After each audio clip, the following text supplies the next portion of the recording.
তুফানের সাথে নিশু ভাই আমার এই গল্পটা যেটা সেটার সাথে নিশু ভাইকে মানাতো না। সুরঙ্গর সাথে যেরকম অনেক হিরোকে মানাতো না, আমি এই জন্য নিশু ভাইকে নিয়েছি এবং নিশু ভাই দুর্দান্ত অভিনয় করেছে। আমার এই এখনকার যে স্বপ্নটা, এই স্বপ্নের সাথে আমার এরকম একজন মানুষই লাগতো, তো এই জন্য নিছি। তো মানে মানুষ আশা করেছিল, বাট মানুষকে আমি এটা বলি যে অবশ্যই হবে, আমরা প্ল্যান করছি। সাকিব ভাই কি শুধু সাকিব ভাই এখন বলিউডে চলে গেল, এই যে প্যান ইন্ডিয়া মুভি করতেছে, ওনাকেই আমরা কিছুদিন পর খুঁজে পাই কিনা সেটা সন্দেহ। দেখা গেল উনি আমাদের সিনেমা করছে না, দেশের বাইরেই ছবি করছে। আমি কি চাবো যে আমি চাবো যে এমন একজন নায়িকা কাজ বা আমার ক্যারেক্টার করার জন্য যে আগে কখনো কাজ করে নাই সাকিব ভাইয়ের সাথে, এরকম চাইতেই পারে, একজন ডিরেক্টর চাইতেই পারে যে নতুন একটা মুখ আমরা নিয়ে আসি। সেটা যে নতুন মুখ লাগবে না একদম।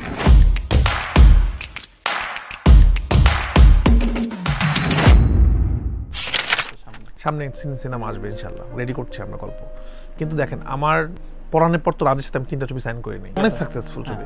কিন্তু পরাণের পর দামাল যে আসছে, দামাল তো আমাদের আগের ছবি, মানে পরাণ রিলিজের আগেই বানানো। আসলে পোড়ামন 2 তখন ব্যাক টু ব্যাক বানানো, এরপরে তো আমি পরাণ কেন সিয়ামকে নিয়ে করলাম। ভুলে যান, আমি তো কোনোদিন সিনেমা এইভাবে বানাই না আসলে, যে আসলে এবার আমার সিয়ামকে লাগবে, এবার আমার রাজকে লাগবে।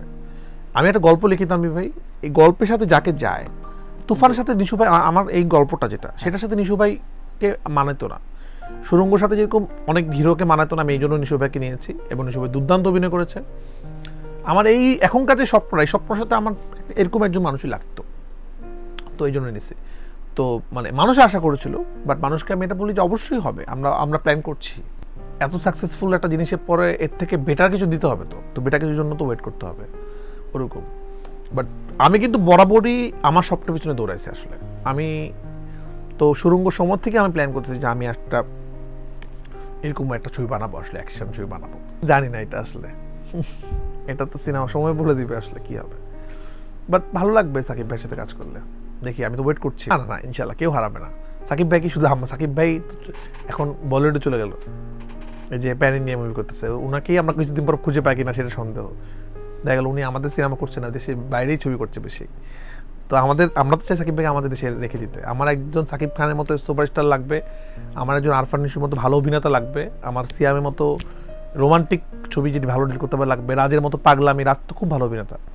আমাদের সবাইকে লাগবে, বাপ্পির মতো মানুষকে লাগবে, ইমন নীরবকে লাগবে, সবাইকে লাগবে আসলে আমার মনে হয়। আমি একটা ডিরেক্টর, আমি তো একদিনের জন্য আমি বসে নাই। আমি মাঝখানে শুধু চায়নাতে একটু ঘুরে আসছি, এটা তাও একটা গভর্নমেন্ট ট্যুর ছিল। আচ্ছা, ইন্ডিয়াতে গেলাম, সবচেয়ে কাজেই গেছি আসলে। আমি আমেরিকা ভিসা করে বসে আছি, আমি আমেরিকা যেতে পারছি না, ঘুরতে সময় পাচ্ছি না আমি আসলে। অথচ আমি ঘোরার জন্যই কোনো কিছু সময় দিতে পারতেছি না। কিন্তু দেখেন, আমি তো একদিনের জন্য বসে থাকছি না, কিন্তু আমি কি করতে পারবো এখন? আমি একসাথে তো 2টা ছবি বানাতে পারবো না আসলে, আমাকে একটা বেছে নিতেই হবে। তো আমি সবসময় আমার বেটারটাই বেছে নেওয়ার চেষ্টা করছি। এখানে আমি দ্বিমত পোষণ করছি, আমার মেধাবী ডিরেক্টর বাংলাদেশে অনেক আছে, তারা সিনেমা বানাচ্ছে না হয়তো। মানে আমি যেটা বলছিলাম, যে আমি যে নিয়মিত সিনেমা বানাচ্ছি, এটা আমার পেশা এবং নেশা। বাংলাদেশে খুব কম ডিরেক্টর যাদের এটা একমাত্র পেশা, আপনি খেয়াল করে দেখবেন। আপনি আশপাশে যত ডিরেক্টর দেখবেন, মানে এখানে এরকম 10 জন ডিরেক্টর লাগবে, 20 জন ডিরেক্টর লাগবে। আজকে আপনি অ্যাটলি বলেন, অথবা সন্দীপ রেড্ডি বলেন, অথবা রাজকুমার হিরানি বলেন, তাদের সিনেমা বানানোই একমাত্র কাজ। কিন্তু আমাদের যে যারা ডিরেক্টর, তারা সবাই হয়তো বিজ্ঞাপন বানায়, অথবা কেউ নাটক বানায়, মাঝে মাঝে সিনেমা বানায়, অথবা অন্য ব্যবসা করে, মাঝামাঝি দিয়ে কোনো ইন্ডাস্ট্রি কোনোদিন কাজ হয় না আসলে। তো আমার কথা যে মেধাবী না, এটা আমি বিশ্বাস করি না। ওটিতে দুর্দান্ত কাজ হচ্ছে, ওটিটি কাজগুলো আমাদের বিউটিফুল হচ্ছে। আমাদের অনেক মেধাবী ডিরেক্টর আছে, অনেক ভালো ছবি বানাতে পারে, তারা হয়তো সিনেমা আসছে না, তারা কানেক্ট করতে পারছে না হয়তো তাদের কাছে। আর প্রডিউসারদেরও হয়তো দোষ আছে, প্রডিউসাররা সবসময় হয়তো রায়হান রাফি হয়তো চায়, তো রায়হান রাফি তো তৈরি হতে হবে না নতুন, সেটা কীভাবে তৈরি হবে? প্রডিউসাররা কি নতুন ডিরেক্টর স্বপ্ন দেখলে তাকে বিশ্বাস করতে হবে? তো কেন বললাম, প্রডিউসারদেরকে নতুন ডিরেক্টরদের নিয়ে সিনেমা বানাতে হবে। নতুন অনেক মেধাবী ডিরেক্টর আছে, আমাদের ওটিটিতে অনেক ভালো ভালো ডিরেক্টর আছে যারা ভালো ছবি বানায়, তাদেরকে এই সিনেমা আসতে হবে। আর মাঝে মাঝে সিনেমা বানালে হবে না, মাঝে মাঝে সিনেমা দিয়ে হবে না। মানে তাহলে আপনি দেখবেন যারা আমাদের যত হিট ছবি, এরপরে উনি আর কেন সেকেন্ড টাইম সিনেমা করছে না? তো সিনেমা রেগুলার সিনেমা বানালে আমার মনে হবে। দেখেন, আমার কাছে মনে হয় হেমেলা সাহেব তো আর একটা আমেরিকান নায়িকা নিয়ে ছবি বানানোর জন্য নেয় নেই, অবশ্যই ওনার গল্পের প্রয়োজনে নিচ্ছে আসলে। না, অবশ্যই আছে। বাংলাদেশে অনেক মেধাবী অভিনেতা অভিনেত্রী আছে। এতদিন বাংলাদেশে ভালো ভালো ছবি হয়েছে না, তো হবে ইনশাআল্লাহ। আমাদের ছবি আমরা এখনো ভাবি নাই, আমরা ভাবতেছি, এখন খুঁজতেছি। আমাদের 2জন নায়িকা বাংলাদেশ থেকে হতে পারে, ইন্ডিয়া থেকে হতে পারে, বাট আমরা আসলে এটা খুব সুন্দর করে ঘোষণা দিতে চাই। দুজন নায়িকা, আমাদের গল্পের দুজন নায়িকা বাংলাদেশ হতে পারে, ইন্ডিয়া হতে পারে, কি হতে পারে, বাট মানে ওরকম করে তো আর নিয়ে আমরা সিনেমা তো ওরকম করে হয় না যে আমাকে একটা বিদেশি নায়িকা নিতেই হবে, এরকম তো চাই না আমরা। ভালো আমরা আমাদের ক্যারেক্টারের সাথে মিলে আমাদের স্কিন টেস্ট, আসলে আমাদের আরও বেশি নায়িকা দরকার, অপশন দরকার আমাদের বেশি। অনেকদিন তো তৈরি হচ্ছে না তো আসলে, মানে আপনি খেয়াল করেন নতুন নতুন নায়িকা তো ইন্ট্রোডিউসিং হচ্ছে না, নায়ক নায়িকা দুটোই দরকার। আমি তো অনেকগুলো সিনেমা কাস্ট করলাম তো তোমার সাথে, হাঁচাবি তো অচিন পাখি, ফ্রাইডে, সুরঙ্গ, এবার অন্য নায়িকাদের সাথে কাজ করি।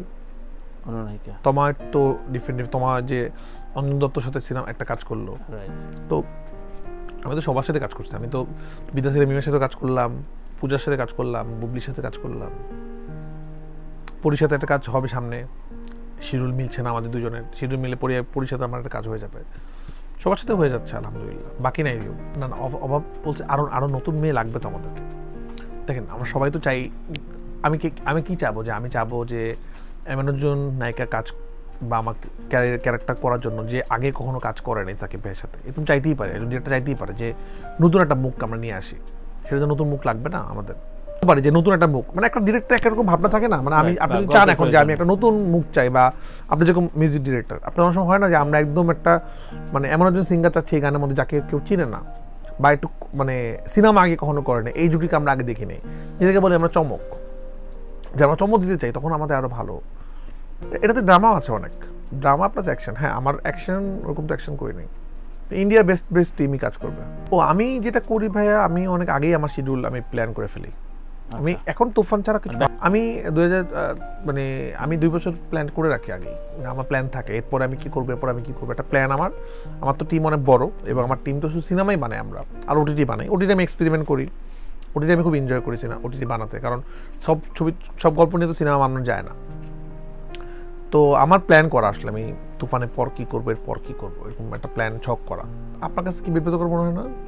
মনে হয় বলে তো তোমার কাছে প্রতিটা মানে বুদ্ধিমান মানুষের কাছে বিব্রতকর মনে হবে, কারণ আমার দেশের একটা জিনিস অন্য দেশও দেখছে, তো আমার দেশে তো ভালো ভালো কাজ হচ্ছে, তো আমরা যখন চারপাশে এত বিতর্ক দেখি তখন তো আমাদের ভালো লাগবে না, আমাদের খারাপ লাগবে, যে মানুষ ভাবে আমাদের দেশে তো এটাই হয় আসলে, মানে একটা দেশে সিনেমার খবর নাই, কি হচ্ছে না হচ্ছে, কিন্তু সিনেমা মানুষদের এই যে এরকম নিয়ে নেগেটিভ কথাবার্তা আমাদের তো সবার গায়ে লাগে আসলে। আমাদের এসবিএফে যখন প্রথম গেলাম আমার মন ভালো হয়ে গেছে আসলে, ও সুরঙ্গ দেখেছে, সুরঙ্গ তারা খুব পছন্দ করছে, পুরো অফিস আমাদেরকে এত আদর করছে, মানে তাদের সুরঙ্গ আমার মানে তাদের দেখা বেস্ট ছবির মধ্যে একটা আর কি। তারা সবাই যখন ওদের একটা টিম আছে যা সিনেমা দেখে, তারা সুরঙ্গ দেখেই সুরঙ্গ ডিস্ট্রিবিউশন করার প্ল্যান করে, তখনই প্ল্যান করেছে আমরা এই ছবিটা।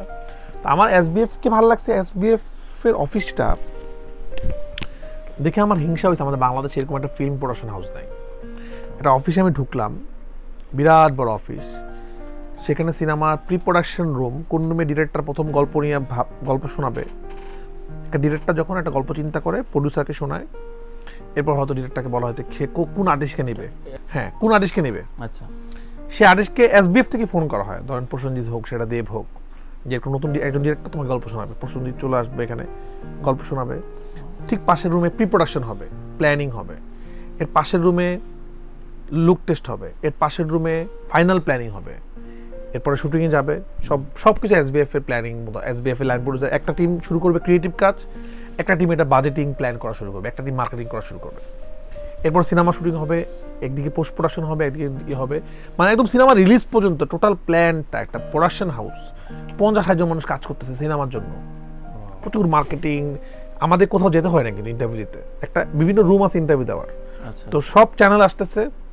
সবার জন্য 1 ঘন্টা টাইম আছে, সবাই সবার মতো টাইম মোতাবেক সবাই কাজ মানে ইন্টারভিউ নিচ্ছে আমাদের, আচ্ছা এবং এরকম না যে একটা রুমের মধ্যে রেখে দিচ্ছে আমরা, সবাই বলছে আপনি এই রুমে ইন্টারভিউ দেন, মানে এক একটা চ্যানেলে ভিন্ন ভিন্ন লোকেশন লাগবে, তো এরকম 7-8টা রুম করা আছে, বিভিন্নভাবে ডেকোরেশন করা এবং সাউন্ড প্রুফ, আপনি আসবেন 1 ঘন্টা সময় দিবে আপনাকে নায়িকা, আপনি আলাদা করে তার ইন্টারভিউ নেন, আবার কেউ ওখানে নিচ্ছে, এই যে সুন্দর একটা প্ল্যানিং, এবং সবাই 7টার দিকে অফিসে আসতেছে, 9টার দিকে বের হয়ে যাচ্ছে, আমরা তো এটা বাংলাদেশে দেখি না এরকম করে, বাংলাদেশে মানে খুব কম, তো বাংলাদেশে এরকম বড় তো স্টুডিও নাই, মানে এসবিএফ তো স্টুডিও আর কি প্রপার, মানে এখানে ডিরেক্টরকে তো আসলে চিন্তা করতে হয় না সে কি করবে, তাকে শুধু গল্পটা সিনেমা বানাতে হয়, এই জন্য কিন্তু এত ডিরেক্টর তৈরি হয়েছে, এত নায়কটাকে তৈরি হয়েছে।